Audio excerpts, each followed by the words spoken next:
Opo, kasalanan ko na hindi ako nagsabi na ang totoo na hindi na ako babalik. Hirap na po ang kalooban ko at mga pangyayari sa gabi. Yung sampal, palo ng stick, palo ng sinturon, yung amba na babalugbagin ako ng bag, at ang amba na kung ano meron bagay paggalit siya ay makakatikim ako sa kanya. Kaya po yun yung tiniis. Pero yung masasakit na salita at yung sinasabi na sa akin na ampun ka lang, yun po ang lalong dumurog sa pagkatao at puso ko hanggang makatulog po ako lumuluha gabi-gabi. Magdadasal ako kailan maaalis at gagaling ang sakit. Ano ba Tatay Ram to? Hindi na daw ikaw yung dating masaya at mabait na tao. Hanggat maaari sana akong sagutin eh. Nung pinanood ko yung video, naiyak ako para naghahanap siya ng kakampi. Pag di ko naman sinagot yan, ako ngayon lalabas na ano. Kung sasagutin ko, mas lalo siyang... Hindi naman yan magagalit. Wala ka naman kasing ginawa eh.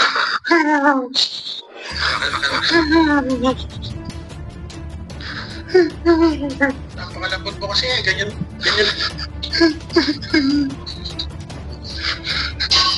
Kalma. Kasi ayaw ko yung masama talaga siya. Madidiin siya. Alam niya ano yung pinag-uugutan ko.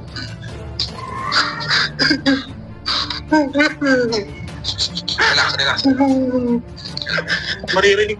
Ayun na guys, muli nababalik po yung lingkod, no? Isang magandang araw sa ating lahat at talagang medyo nagiging mainit po ang usapin patungkol po dito sa pag-alis ni Dave sa kanyang sa mga taong nag-aruga sa kanya.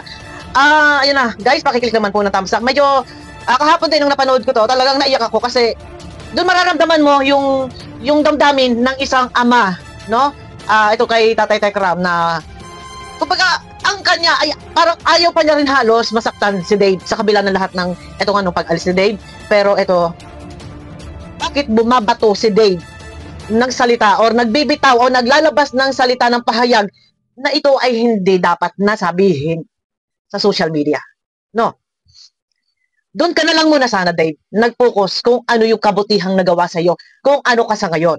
Pero medyo marami ang nagulat, no? Nagulat sa ganitong pangyayari sa pag-alis ni Dave. Na yung pag-alis mong iyan dapat tahimik. Tahimik ka na lang. Normal sa tatay, sa magulang, sa tumayong magulang na maghahabol, magsasalita. No, hahabulin ka, hahanapin ka. Gusto nila mabigyan ng linaw kung sino yung sinamahan mo, kung sino yung kumuha sa iyo, ito ba isang uri ng kidnapping o ano pa man, ano ba ang naging problema. Bilang tatay, yung aso nga nawawala ay hinahanap. So sila naghahanap din sa iyo, nagtatanong, inuusisa. Pero yung respect ni Dave, yung binitawang salita ni Dave, yung salaysay ni Dave, inilaglag mo dito yung taong nag-aruga sa iyo. Ano ba na kasi yung stress na ginawa mo kay tatay? Pwede naman ako pag-usap lang. Kasi bakit yun umabot pa sa ganito? Kasi sinasabi mo na nagbago na. Never nagbago si Tatay Ram sa'yo. Sakit naman sa damdamin. No, dapat kung aalis, alis na lang. Kung ayaw na, okay, fine. Kung bibig, huwag magsasalita. Nang sa ganun, ma-maintain pa din or nasa iyo pa rin ang simpatya ng tao. Dito guys, may paririnig ako sa inyo, no, bago yung pag-iyak ni Tatay Tekram. Ito ay medyo para sa akin. Hindi ka na dapat pang nagsalita o naglabas ng ganitong pahayag. Narinig naman ninyo sa ating intro. Yung sinasabi niya may sampal, palo ng sinturon, ng palo ng stick o yung patpat, at yung salita daw na sinasabihan daw siya na ampun, paghahamba-hamba daw ng sasaktan siya. Yung ba kailangan pa talaga na iyong ilabas? Kasi hindi ko alam kung bakit ito nagawa ni Dave. Meron bang nasa likod nito, nagdidikta nito? Ito ba ay medyo guys, sa mga hindi makakapanood, ito po ang salaysay ni Dave. Maganda naman niya na i-deliver ang salita. Ang tanong, ito ba ay galing sa kaibuturan ng kanyang puso, sa kanyang isip? O ito ay ginawa ng taong kumukup-kup sa kanya sa ngayon? Dahil ang gusto nga po ni Tatay Tekram ay makausap siya verbal. Pero ang ginawa ni Dave, binabasa yung script o yung binabasa yung kanyang salaysay. Mas maganda, mas kapanipaniwala na ito talaga ay mula kay Dave, ang mensaheng ito, kung verbalan niya sinabi or wala binabasa na script. Ito guys, no? Play ko muna para narinig natin sa inyo. Medyo malagaslas lang guys, no? O, wait lang ha. So, pinagpalang umaga po sa inyo lahat. At ito na po yung aking video may lalabas. Para po mapagsalita po sa inyo na hindi lang po one-sided ang ibang tao, hindi mapakinggan din po ano po yung side ko po. So, ito po yung sinulat ko. Hindi ko po siya pinagawa kayo kanina. Kung ako na po ang gumawa nito, sinapusat sa isip ko po. So, umpisa ko na po. So, Dito, wait lang ha, medyo mabilis kasi. Hindi raw pa pwedeng sa kabilang side lang yung maririnig. Ito daw ay ginawa niya mula sa kanyang isip, sa kanyang puso, at hindi raw niya pinagawa. So, umpisa pa lang, dito nabanggit niya, nabigkas niya na hindi niya daw ito ay pinagawa. So, ito na guys, no? Yan. Ako po na kailangan ko na din magsalita dahil sa mga katuluhan na nangyayari para po sa katatahimik ng lahat. Una po nagpapasalamat ako sa mga Lastas family na may tuturing kong tahanan sa loob ng 5 taon. Hindi ko po kayo malilimutan. Sa pag-alis ko po sa mga Lastas, alam ko po na hindi na sana ito dapat pang sabihin ang dahilan. Dapat pang sabihin. Ang dahilan po ng pag-alis ko doon, kasalanan ko na hindi ako nagsabi na ang totoo na hindi na ako babalik. At ang paalam ko po ay magbabakasyon ng 3 araw dahil pag sinabi ko po na hindi na ako babalik, alam po na hindi nila ako papayagan. At natakot po ako na makarinig ulit ang masasakit na salita.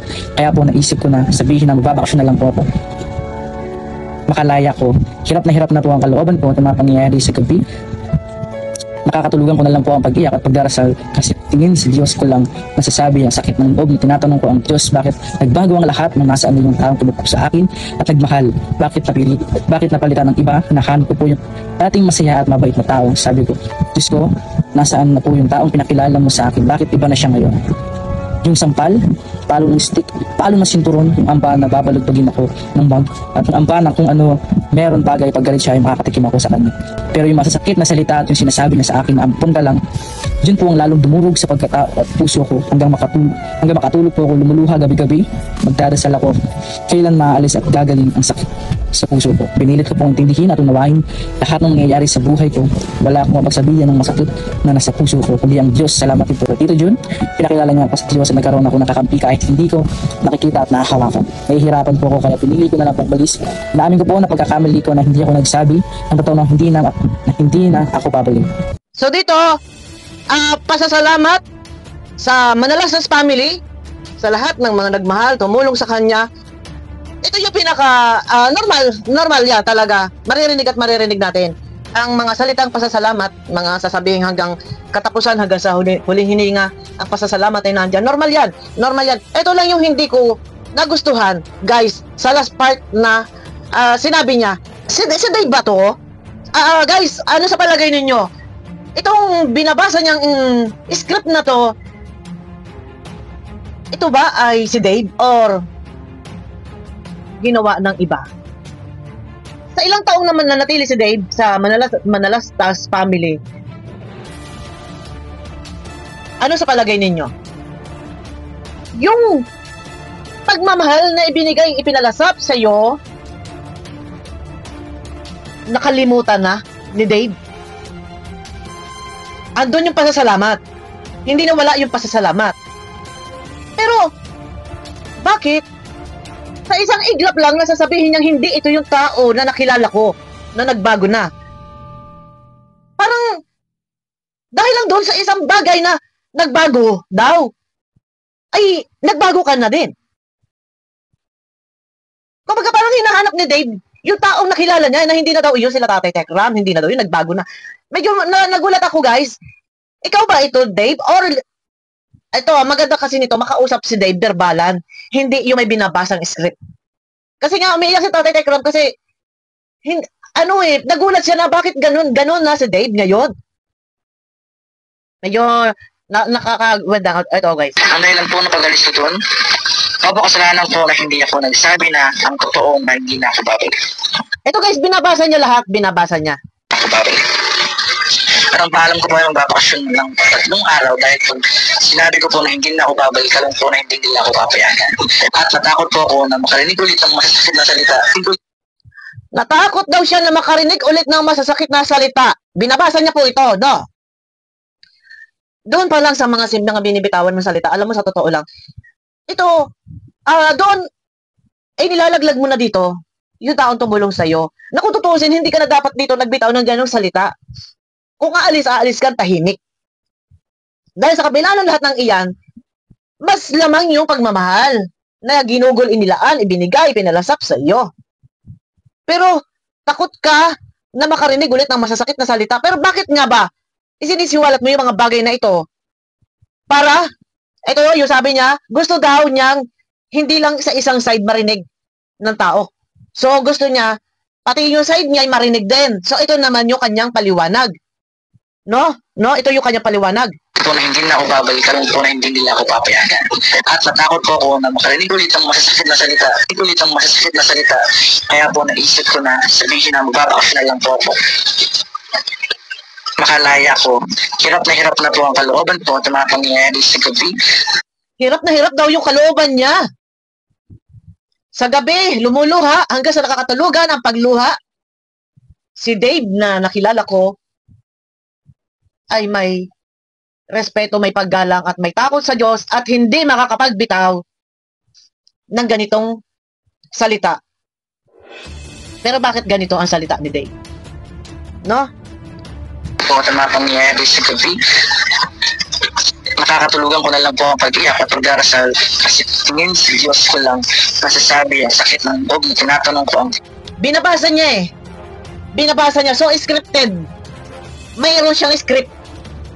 Binabasa niya. So, habang binabasa, hindi makita sa expression ng mukha niya yung kung ano yung tunay mong damdamin. Kasi nga, ano na to, script na yung gamit niya. Ang tanong, si Dave ba ito? Kasi hindi ito si Dave. Sa kabila na lahat ng nagawang kabutihan, hindi dapat ito yung maririnig sa iyong bibig. Hindi dapat ganito yung maririnig sa iyong bibig. Nandun na yung pasasalamat. Paulit-ulit lahat pinasalamatan. Hanggang sa pagtanda, hanggang sa kamatayan, ay dala-dala. Hindi makakalimutan na andun na. Pero kailangan mo ba talaga? Ito, scripted na nga. Scripted na. Ito, abay, maaari lamang na ginawa ng isang kasama niya at siguro pinag-usapan at ipinabasa sa kanya. Pero kung ikaw, sa sitwasyong ito, sa panahong ito na merong issue, ikaw ay nasa poder ni Tatay Tekram, pipigilan ka ni Tatay Tekram na magsalita ng ganito. At ang sasabihin sa iyo, ni Tatay Tekram ay ipagpasa Diyos na lang natin. Mas maganda na tayo ay tahimik. Ganyan ang i-advise ni Tatay Tekram sa iyo. Pero, bakit hindi ka napigilan? Or, baka naman ito ay pakana ng iyong kasama? Ginawa ba to ng iyo kasama yung script na yan at ipinabasa sa iyo? Or hindi ka man lang ba napigilan na kasama mo na kung maaari, Dave, tikong bibig, huwag tayo magsasalita. Ano man ang sabihin nila, huwag tayo magsasalita. Para ang tao ay bahala na sila kung saan sila, ano man ang sabihin nila. Hindi. Pero kay Tatay Tekram, ikaw sasawayin ka, anak. Tikong bibig na tayo, huwag na tayo magsalita. Ano, para ang simpatya na tao ay nasa atin. At para walang masabi yung tao, bahala na ang Panginoon sa kanila. Pero ikaw, ito, scripted yung binasa mo. O, tuloy, ha?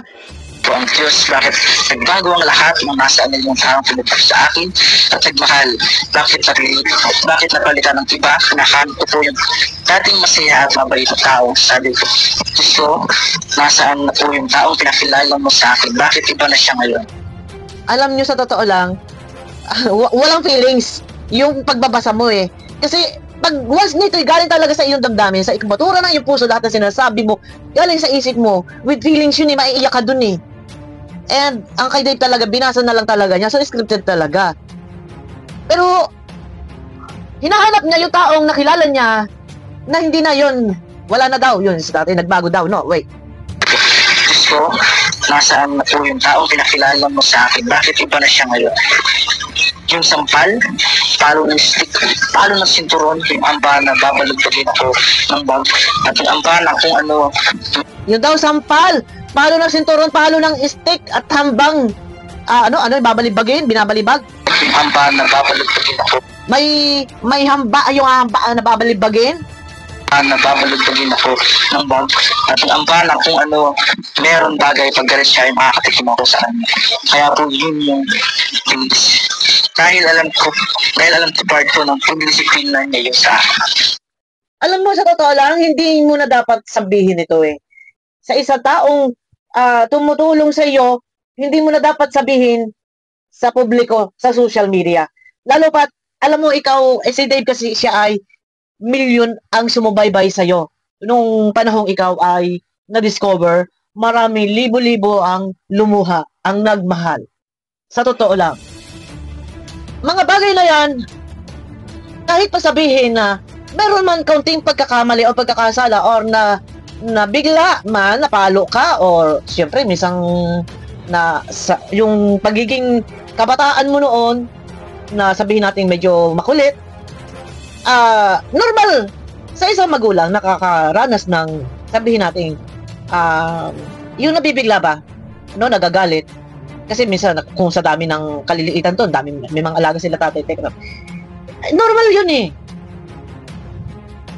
Pero hindi mo kailangang isang bulat.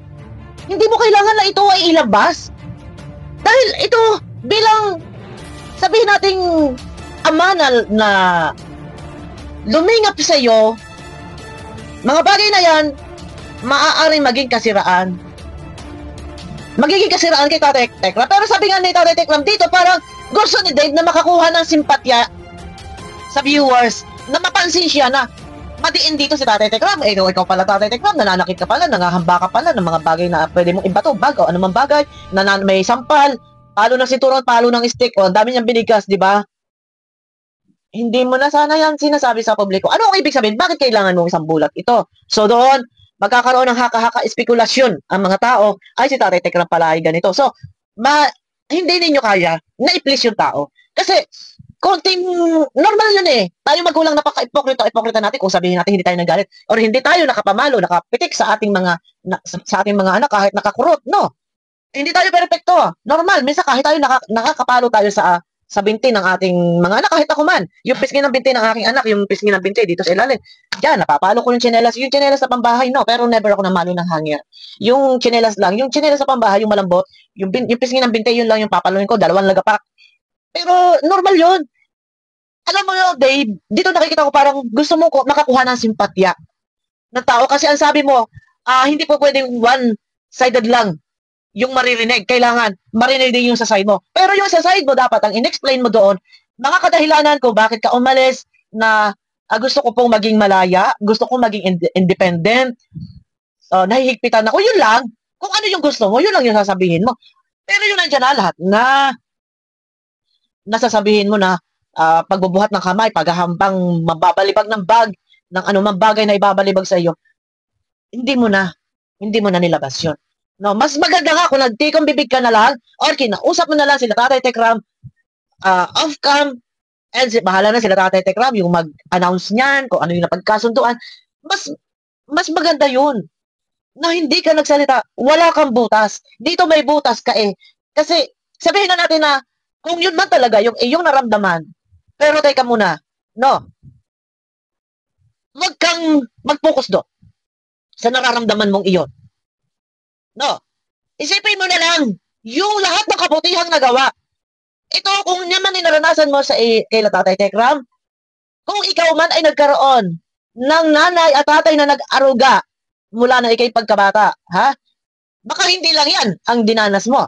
Nung ikaw ay panahong nagkakargador, tapos pinabayaan ka ng iyong anak, wala ka tatay, baka kung ang nanay mo ang tatay mo noon ay nag-alaga sa iyo, baka hindi lang yan nasapitin mo. Dahil ikaw na nga mismo nagkwento na ikaw ay pinalayas nga mismo ng sarili mong ina ni Apple, di ba? Kung mababalikan nyo lang, guys, yung dating mga video, yung mga interview, na pinabayaan siya ni Apple. No, pinalayas siya ni Apple. No? Yun nga eh, ang liit mo, wala ka kamuwang-muwang. Under ka pa talaga ng nanay na dapat ikaw ay suportahan, pag-arali, bigyan ng magandang bukas. Hindi ka nga pinag-aral ng iyong nanay, di ba? So, mas masakit yun. Dahil, minor mo, wala kang kamuwang-muwang, na hindi ka inaruga, pinabayaan ka na iyong nanay, na nagbubuhat doon sa Divisoria ba yan? Ano ba yan? No? Na ikaw pang nagkwento, ikaw ay pinalayas. So, naghahanap buhay ka para meron kang pangkain. Mas masakit yun. Eh ito, bilang pagdisiplina, nakakagawa kayo ng mali, no? Dapat, hindi mo na binibigkas yung mga ganyang bagay. Okay lang, i-voice out mo, sarili ninyo off-cam, para na sa ganun naman, ay hindi ka naman nabubutasan ng tao. Dito kasi lumalabas guys, no, naalakas ng loob niya na sabihin lahat kung ano yung mga nagawa ni Tatay Tekram. Nagawa, na bigkas mo ba, na isa-isa mo ba lahat ng kabutihan na ikaw ay pinainom ng vitamin? Yan, pinainom ka ng gatas, niyayakap, hinahalikan, no, hinahaplos ang ulo, binibilhan ng Jollibee. Yan ba yun na isa-isa mo na alaala mo ba? Hindi ka tinuruan kailanman na magtanim ng sama na loob sa tunay mong ina na si Apple. Katunayan ay ipinakikilala sa iyo kung sino ka. Yun ay iyong ina. Di ba? Yun ba'y na isa-isa mo? Huwag tayo mag-focus doon sa isang bagay na iyon ay isang kasama yan sa paglaki. Kahit manok kami. Nung maliliit pa, ha? Sasabihin ko sa inyo, nung maliliit pa kami nung araw, no? Andiyan, napapalo kami ng paklang ng yung saging, paputulin yung dahon ng saging, tapos kakayasin yung dahon nun. Yung paklang nun, durog-durog yun, sa puwet namin, ha? Yung uyo ng niyog, ha? Alam niyo yung uyo ng niyog. Yan, nakakaranas din kami ng palo ng uyo ng niyog, ha? Paklang ng bayabas. Utras na buhay ito. Nakakatikim din po kami ng paklang ng yung sanga ng bayabas. Nako, Diyos ko, tsinelas, ha? Walis ting-ting. Oh, di ba? Naranasan din namin yan. Kasi nung araw noon, walang mga internet. Puro yung patintero, yung mga siyatong, yung piko, Chinese garter. Oh, uwi kami. Para agayon namin ng ng mga kami namin. Ang sipon namin nandito. Pati ganito, puro sipon yan. Ganon lang kami. Tapos ang buhok namin gulong-gulo. Nung araw yung sobra. Sabi ko sa inyo, kusnit pa yun, ha? Talaga namang pag kinurot kami ng ganon, talaga namang halos yun, matanggal yung balat na talaga. Nung araw, sobrang dinanas namin. Kung kayo may nakakatikim lang ng sinturo, kami ulo ng sinturon. No, yung buckles noon, yung pinakang bakal noon. Ay, nako, Diyos ko. Speaking of paluan, walang tao, walang batang hindi nakatikim ng palo. Dave, para sa iyong kaalaman. Yan. No. Ay, haba. Nako, Diyos ko. Kahit ako ngayon minsan, pag ako nagagalit, ay ako'y naku, kukurutin, nanggigigil ako sa dalawang anak ko pag sobrang kulit na. Lalo na pag harutan, minsan uutusan ko hindi nasunod. Utos ko, isunod ko din. Oh. Walang taong hindi nakatikim ng kurot. Walang taong hindi nakatikim ng palo. No? Laging tatandaan natin yan. Hindi porket tayo ay sinaktan or pinagbuhatan or nakatikim ng isang pitik o hagupit ay pagmamaltrato. No? Hindi na dapat ito binitawang sinabi ni Dave kasi dito parang nakikita ko parang parang may naghahanap siya ng simpatya ng tao. Marinig ninyo na akala ninyo ganito ganyan, hindi ganito si tatay, ganito nakatikim ako ng hamba, nakatikim ako ng palo, ng sinturon, na sampal. Grabe. Pero normal naman yan. Guys, walang tao hindi. Magtanong kayo. Sino? Sige, comment dito. Yung mga tao hindi nakatikim ng isang kurot, no, ng isang palo. Sige, naku, aywan ko, napakaswerte. Kung sino man dito hindi nakatikim ng kahit isang sermon, no, kasama sa buhay, dahil tayo ay sermonan. Kung walang sermon sa ating buhay, walang nagmamahal sa atin. Pero ako'y naawa lang sa pagtangi, sa pag-iyak nila Tatay Tekram. Sa totoo lang, ayaw pa ni Tatay Tekram na ikaw ay masaktan, sa totoo lang. Pero yung iyak ni Tatay Ito Tekram, mga anak mo, umiyak.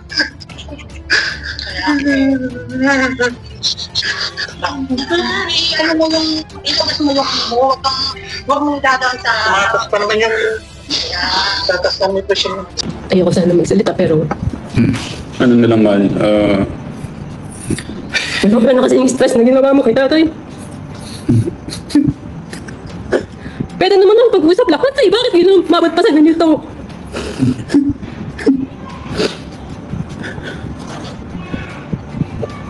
Yung sinasabi mo na nagbago na. Never nagbago si Tatay Ram sa'yo. Maliwanag mo yung sa ko. Maliwanag mo sa'yo? Siguro, diretso na natin kasi nabanggit niya dito, yun nga, Ano naman yung tatay mo? Yung iningatan ko. Yan mga yan. Hindi naman makaganda sa loob niya eh. Palagi yung talaga yan eh. pati yung bata, yan, na ano naman ako kasi, walang, Dave, walang magulang. Yan, na naman ako kasi, usaping magulang, sa totoo lang, minahal ka ng Manalastas family. Meron lang talaga siguro mga bagay na gusto mong ikaw ang masusunod, gusto mong maging malaya ka, gusto mong walang nakamata sa'yo, walang magmamando sa'yo, pero hindi mo alam kung gaano kahalaga, gaano ka-importante at gaano ka kaswerte na meron taong nakamonitor sa'yo, nakabantay sa'yo at nakikare sa'yo. No, napakaswerte natin. Sa totoo lang, yung iba halos walang nakikialam, walang pakialam. Oo, walang nagmamahal, pero swerte ka. No? Yung nako, aywan. Ito lang, siguro saksi naman ang mga tao, ang lahat ng mga viewers. Kung ano yung bilang kung sino si Tatay Tekram bilang isang ama. No? Na nandoon na mapagmahal, maalaga. Alam mo, napaka-special mo eh. Napaka-special mo, napakahalaga mo sa Manalastas family. Parang ikaw yung lucky charm. Sa totoo lang. And maganda ang plano sa'yo eh. Kaya ka minsan, kung sabi halimbawa, inihigpitan ka, ang plano sa'yo is para ka hindi ka malihis ng landas. Malagay ka sa tama kasi ay nako. Ayun na guys. Medyo ang mali lang kay Dave doon, dapat tikang bibig. Magbigay ka ng pahayag. Ito'y patungkol lang sa kagustuhan mong makalaya. Yun lang. Pero dapat ka kung tutuusin, hindi ka dapat ganun, tatakas ka. Kasi sabi nga niya, kaya daw nagpaalam siya pupunta sa mama niya kasi hindi niya sinabing siya ay aalis na kasi hindi raw siya papayagan. Pero ano pa din yun? O sige, sabi natin nandun na. Pero ito, tandaan mo, welcome pa rin. Sila Tatay Tekram. Siguro kahit anong mangyari, Dave, hindi pa huli ang lahat. No. Yan. Kung ito man ay dikta ng iba, nasa likod, kung sino man nasa likod mo, mag-isip-isip ka. Dahil kung sa sitwasyong iyan, ngayon, kung ikaw ay balik rin ng sitwasyon, si Tatay Tekram ang humahawak sa iyo ngayon, or si Tatay Tekram ang balik rin ng sitwasyon na hindi ka hahayaan ni Tatay Tekram magsalita ng ganyan. Ang sasabihin Tatay Tekram, ipagpapasa Diyos, tahimik na lang. No, at say sorry. Ganyan lang. Pero hindi ko alam kung bakit nagawa ni Dave. Dapat naman sana, kung sino man yung nasa likod nito, wag kayong i-ano nyo si Dave, i-guide ninyo. Wag ninyo pagbitawan ng salita ng ganyan. No. Dahil si Dave, mapapahamak lalo. Sira ang image ni Dave. Dahil sa mga nasa likod nito. No. Ayun na guys, abangan nyo ako sa aking next video. Medyo napahaba na po ang ating kwentuhan. Abangan nyo ako sa aking next video. Naawa naman ako kay Tatay Tekram. Pero Dave, walang tao, hindi nakatikin ng kurot, palo, sermon. Normal yan. Pero, aywan, bakit mo nagawa ito? Bakit nga ba? Guys, abangan nyo ako sa aking next video po. Mega love shoutout sa inyo lahat.